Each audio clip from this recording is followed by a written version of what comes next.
today's topic, invest in rest, the power of restorative sleep.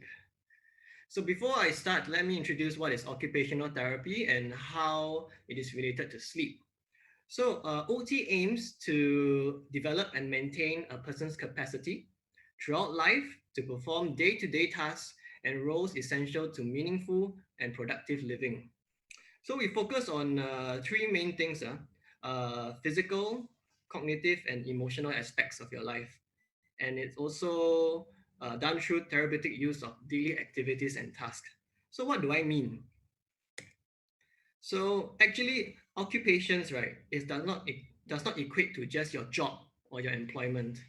Occupation refers to all the different activities that we do in our daily life. So that includes self-care, leisure, and work. These three main things. So self-care, it can be things like feeding yourself, dressing yourself, using the toilet, showering. Okay. So leisure would be things like going to the park with your family, jogging, playing soccer, swimming, even listening to music. And work is, as we all know, work is our job. Okay. So sleep is also an important occupation. Right. So sleep is actually part of our self-care. So when we do therapy with our clients, we also look at the Maslow hierarchy of needs. You see, so looking at the most basic needs at the bottom, so food, sleep, and water. So that's our basic biological and physiological need. Moving upwards, we are looking at safety. So things like security, having a home, having a roof over your head, your health, as well as your finances. Okay. As we move up, we also look at psychological needs, love and belonging. So things like friendship, intimacy with your partners, family, and connections. So that's where we play a role also in the daycare, in which we have our clients interact with each other to facilitate social and communication. Okay, so moving up, we also look at self-esteem. So respect, status, recognition, strength, and self-esteem. So these are the things that people also look for in their life. Okay, maybe respect amongst your family members, your peers, your colleagues, and even people in your community, your neighbors. And the final one would be self-actualization. So it's self-fulfillment of needs. So it's really meeting one's full potential in life. And it's actually very different for every person. You see, I think most of us are not really at the self-actualization part yet. But I do have a patient back then. She said that she was already at that stage already because she has grandchildren. So she said my two eyes can close tight already. That's what she said in Chinese. So she is already fulfilled what she wants in life already. Okay. All right. So back to sleep. I'm going to touch on the importance of sleep now. All right. So a census across the population shows that 90% of people suffering from insomnia also suffer from other comorbid mood and chronic diseases. So it can also lead to our first problem here, which is diabetes, type 2 diabetes. So insufficient sleep causes our body to produce glucose more slowly, okay, thus leading to type 2 diabetes. Also, cardiovascular diseases. So, studies found that inadequate sleep may elevate the blood pressure. Obesity, even. So, too little sleep also upsets the hormonal balance that helps controls appetite, metabolism, and glucose processing. So, this decreases the levels of this hormone called leptin and increases the level of ghrelin. So, ghrelin is a biochemical hormone that stimulates appetite. So, right, as a result, our poor sleep can result in food craving and increase our calorie intake unnecessarily. Okay, so poor sleep also hastens biological aging. So, studies have shown that one night of partial sleep deprivation activates genes related to aging in older adults. So, you age faster if you don't sleep well. Improves energy levels. So if you sleep well, right, our body repairs ourselves during the deep sleep and also improves our energy and levels and alertness for the next day. Good sleep also improves your cognitive function. It has been proven to improve cognitive functions like memory, attention, problem solving, and decision making. Okay, so let's look a little bit at sleep science. So our body follows a circadian rhythm. It's our own internal 24-hour repeating rhythm. So this thing is driven by two processes. Number one, sleep depth. So this sleep depth builds every hour that we are awake. Okay, and it's also controlled by two hormones, uh, melatonin for sleep and cortisol for wakefulness. So if you look at the chart over here, it's a little bit blur, but you look at 9 p.m., that's when the melatonin secretion starts. And all the way until 7:30 a.m., where the melatonin secretion stops. And that's when our body naturally feels like it's time to wake up. Okay? So there are four stages of sleep. Sleep is made up of a cycle of REM, which is the short form for rapid eye movement, and non REM sleep. Everyone goes through three stages of non REM sleep before REM sleep. So this cycle lasts about 90 minutes to 120 minutes. Okay, so let's look at non-rapid eye movement sleep. At stage one, your eyes are closed, but it's easy to wake you up. This phase may last for about 5 to 10 minutes. Okay, so that's the first stage. Stage two, when you're in light sleep, uh, so it initiates your sleep cycle, and it helps to transit to deeper sleep stages. So during this stage, actually, right, you will still be able to wake up quite easily. So what happens to your body during this stage? Respiration and heart rate slows down, your body temperature drops, and your muscles may relax and may even jerk. I don't know whether some of you all notice, when you sleep with your partners and you see some of them jerking just before they go into deep sleep. Yeah, you can tell now that they are actually in stage two. Okay, so level three, stage three. This is a deep sleep stage. So if you are woken up during this stage, you'll feel disoriented or groggy. Okay. However, this deep sleep is very important to your body. It is rejuvenating and restorative for your body. What happens here? Your blood pressure will drop. Blood flow is increased to the muscles. Okay, so that's when all the repair work is done. So repair hormones and growth hormones are released to repair your body, your muscles, your organs, your brain. Okay, and tissue growth and cell repair also occurs. And finally, the last stage, which is your REM sleep. So REM sleep is important for the mind to re-energize your mind. So in stage three, right, it was for the body. Stage four is for the mind. So REM is associated with dreaming, consolidation, learning, and problem solving. Okay, so what happens here is that your respiration and your heart rate will increase. Your brain activity is high. You may have vivid dreams. So this is a stage when you're actually having dreams, and your body, right, will become immobile to stop you from acting out your dreams.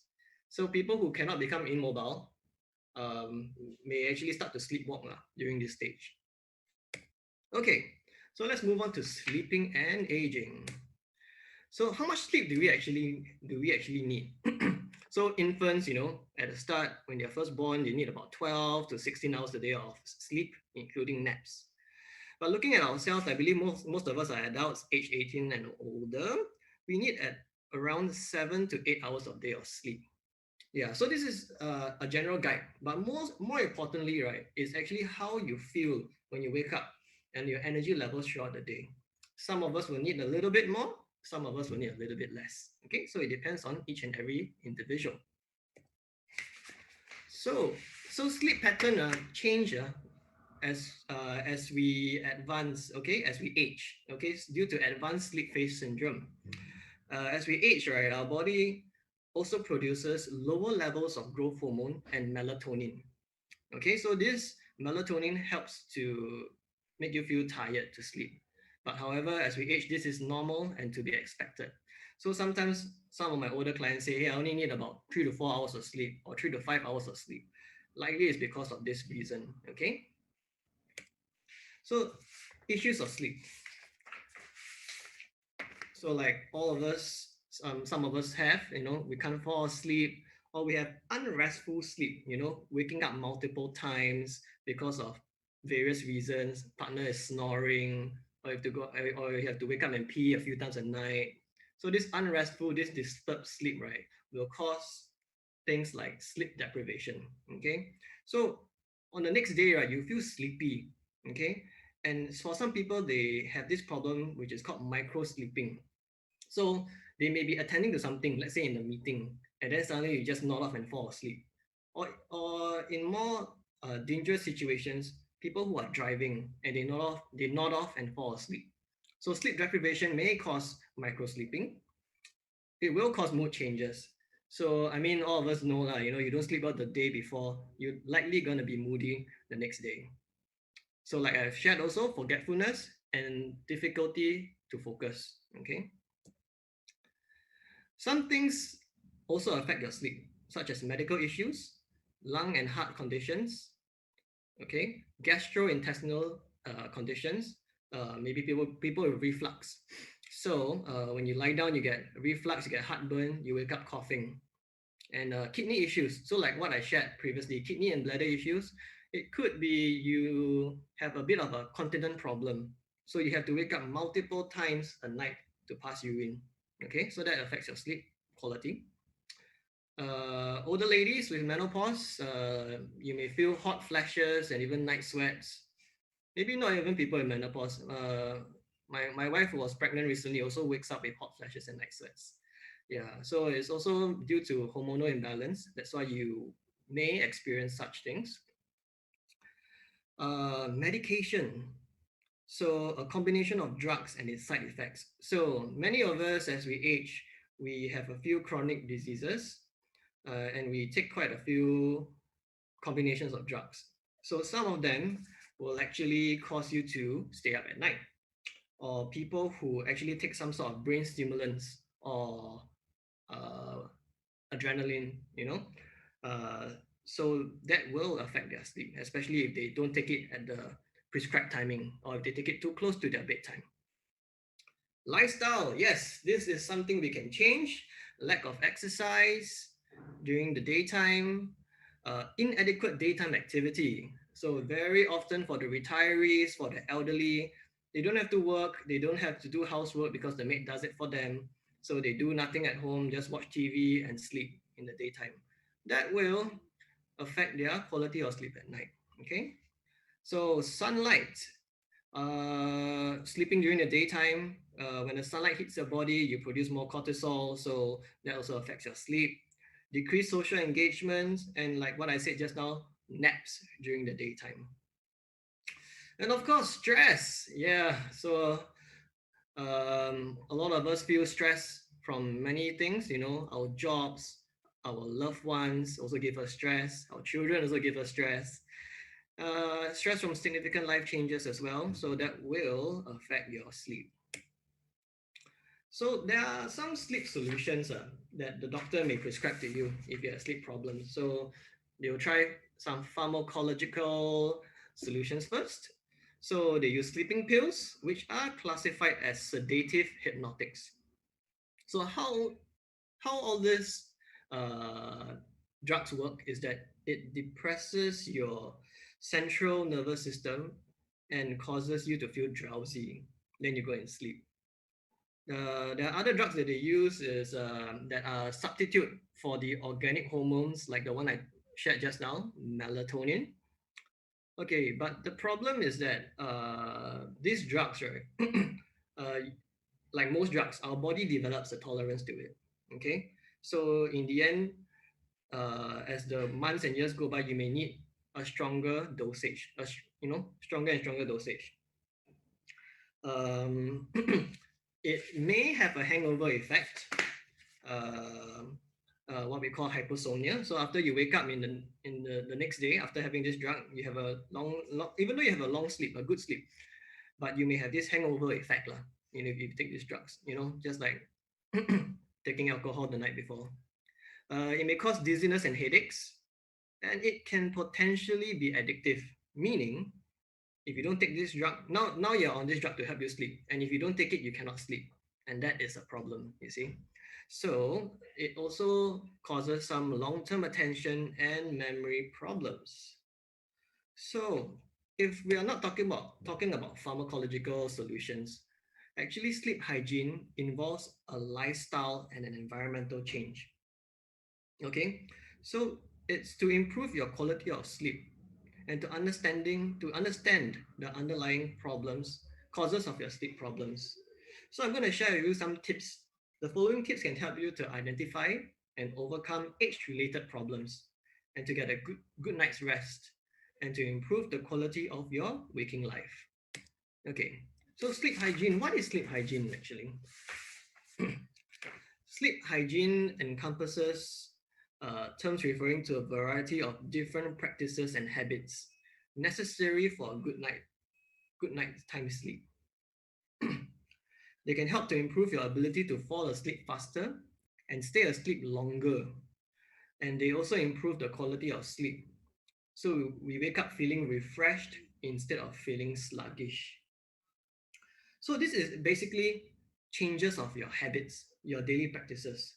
So this theory, right, is grounded on the principles of cognitive behavioral therapy. Okay. So tips for a good night's sleep. First one is routine. So sleeping at the same time every night will establish a strong circadian rhythm. Okay, like the clock that I showed you just now, right? It helps to promote sleep faster, sleeping at the same time every night, and establish a routine for your body. Also, waking up at the same time will also reinforce the same circadian rhythm. So, for example, if you need 7 to 8 hours of sleep, you'll be sleeping at about 11 p.m. every day and waking up at 6, 7 a.m. every morning. Okay? So, this routine, right, you have to maintain it on the weekends also. You see, don't be tempted to sleep in on the weekends. Why? Because it disrupts the sleep wake cycle that you have established during the weekdays. Okay, so keep this routine 7 days a week. All right, now naps. So some of us who are retired, when we have nothing to do, we take naps in the afternoon. Okay, I have some clients who tell me they can take 1 hour, 2 hour, 3 hour naps in the afternoon after lunch. Okay, so that does not help with the circadian rhythm, and it would affect your sleep at night. So what we try to do is to limit the naps to only 30 minutes each and before 3 p.m. or before mid-afternoon. Okay, so yep, like what I shared, 30 minutes, any more than 30 minutes will disrupt your circadian rhythm already in place. All right, the next tip, wind down before bed. Have the same routine before sleep. Okay, so it can help condition your body for bed. Uh, it can help condition your body to know that, hey, it is bedtime. Okay, so some people, what they do is to have a cup of, have a glass of warm milk, have a glass of chamomile tea, read a book, dim the lights. You know, always have the same practices before you sleep, and your body will know eventually. Okay, so create a simple routine that you can maintain daily. All right, so let's look at what else that can help you. So the morning sun, uh, so our body warms up as we wake up. Okay, so getting the warmth in the morning will signal to our body that it's time to wake up and to set a proper circadian rhythm. A blast of sunlight will surge our cortisol levels and it will help kickstart our day. So at the same time, right, the sunlight also suppresses melatonin production, and then you slowly feel less and less sleepy. You feel more and more alert. Okay, so serotonin is a building block for melatonin, and its production is stimulated by sunlight.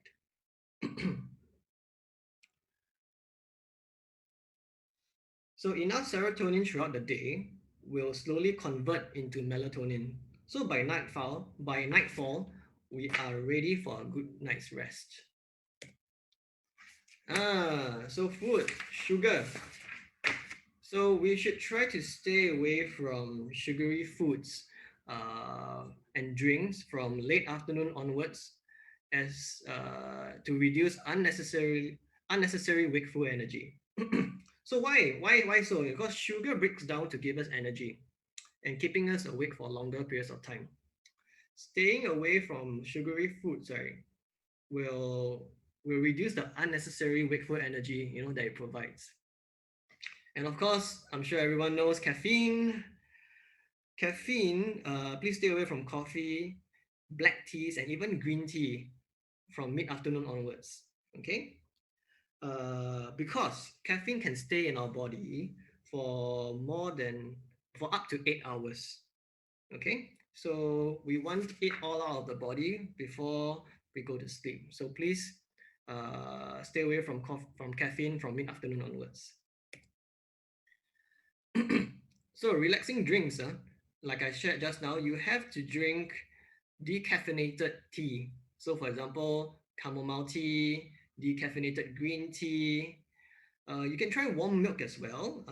It contains an amino acid which is converted into melatonin. So it helps you to feel tired. Oh, excuse me. Okay, so food. So before sleep, please avoid spicy food because it has the um, tendency to cause heartburns.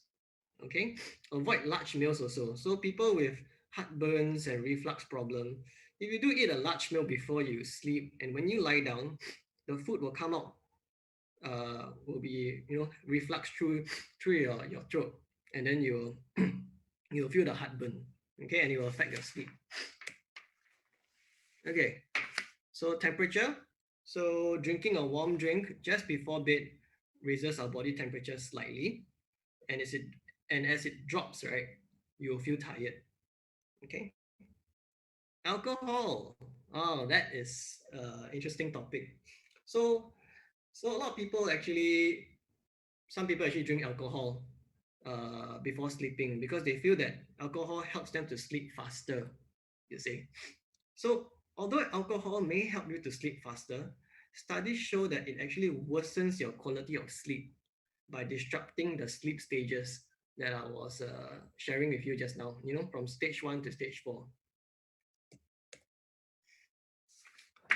So, exercise is a good way. So, keeping fit during the day uses up energy and fatigues you, okay? So that when it's nightfall, you are ready for bed. Body temperature. So, physical exercise raises your body temperature for a longer duration, okay? It can be up to a few hours. So when your internal thermostat drops, you will feel drowsy and it's just in time for bed. However, the best time for exercise is actually in the morning or afternoon. Avoid exercising in the evening because even though there are some sleepy effects from your body temperature rising and then dropping, but the stimulating effects from exercise will outweigh the sleeping effect. So keep your exercises during the daytime. Okay. So regular exercise. So incorporate a regular exercise into your daily routine. Um, so it improves not just the amount of sleep, but also the sleep quality. Mental exercises. So not just physical exercise, but mental exercise. So studies have shown that keeping cognitively active in the day promotes better sleep quality at night via mental exhaustion. So you see the pictures on the right side, elderly people playing cards, doing puzzles, crossword puzzles, Sudoku. So these are the kind of activities I do at my daycare for my elderly clients. I keep them cognitively engaged, physically engaged in the daytime, and when they go home, they can get a good night's rest and not disturb their family members. Okay? So social engagement, engaging with others in a social setting also promotes mental fatigue and it promotes mood and relieves stress. So same thing like when we go out to meet our friends, have a good dinner, a good chat, it will improve our moods, release our stress, and it helps us to get a better sleep at night. Oh, other things that you can use aromatherapy. So scents like lavender, rose, and geranium have anxiolytic or stress-reducing properties. So scents like lavender um, can soothe the mind and promote sleep. And other scents like vanilla and jasmine have been known to have a sedative effect on many people. So you may add these essential oils into your bath or into a diffuser, which can be bought quite almost everywhere now. Places like Daiso, Muji, they all sell diffusers already. And even you can even rub some on your pillow beforehand to help you sleep better. Okay, another tip that I use for my children um, is to actually invest in a white noise machine. Okay, I did not buy a white noise machine. I just have a spare smartphone, and I play some white noise music either via YouTube or via Spotify until they fall asleep. Then I remove it. Okay. So, but more importantly, silence is golden. So the quieter the environment, the better the sleep quality. So you turn off all the TV, radio, and your handphone devices before you sleep. So it helps to minimize disruptions to your sleep as well, especially when your phone rings. Okay. So, like what I said, the white noise machine can help, even if it's quiet, but you just cannot sleep. The white noise, such as water trickling down, rainfall, that kind of noise, can also promote you to sleep faster. Okay.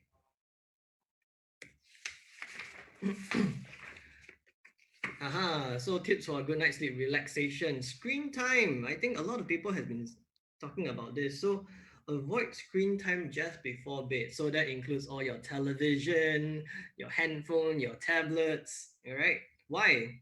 Because blue light, right, is the main wavelength that stimulates the brain into wakefulness. Okay. It is naturally found in the sun, you see, but it's also emitted from our handphone and our TV screens. So we have to avoid this screen time before bed because the blue light from our screens, right, will activate the brain rather than dull the brain because we will think that hey, it is daytime. Okay, so even if you manage to fall asleep in front of the TV, right, the sleep is usually fragmented and of poor quality. Okay. Next, colors. So when you design your home or your bedroom, please avoid brightly colored walls and curtains. Okay, because it can also stimulate the brain into wakefulness. Okay, so the best thing to do is to choose more muted colors, muted or neutral colors for your bedroom. Okay, because this can help to calm the mind and body for a good night's sleep. Okay, things that we can do, dim your lights 1 hour before bedtime. So some of us at home, we do have dimmers for our bedroom. So we can dim the lights or turn off the ceiling light and turn on the bedside lamp. Okay. It actually sends a signal to your body to wind down and hence induce sleepiness. Okay. We can also use blackout curtains to block out street and other lights that might shine into your bedroom. Okay, so for those who sleep near neighbors who turn on the lights really brightly or sleeping near the street lamps, yeah, it's good to have blackout curtains to block out the lights. Okay, temperature. So we have to keep our bedroom cool and dry. There is no fixed temperature for optimal sleep, but usually, if your body actually becomes cold and a cooler ambient temperature can help you to go to sleep better. So please play around with the fan or the aircon to find out what's best for you. Okay? Yeah, so actually, I have come to the end of my presentation.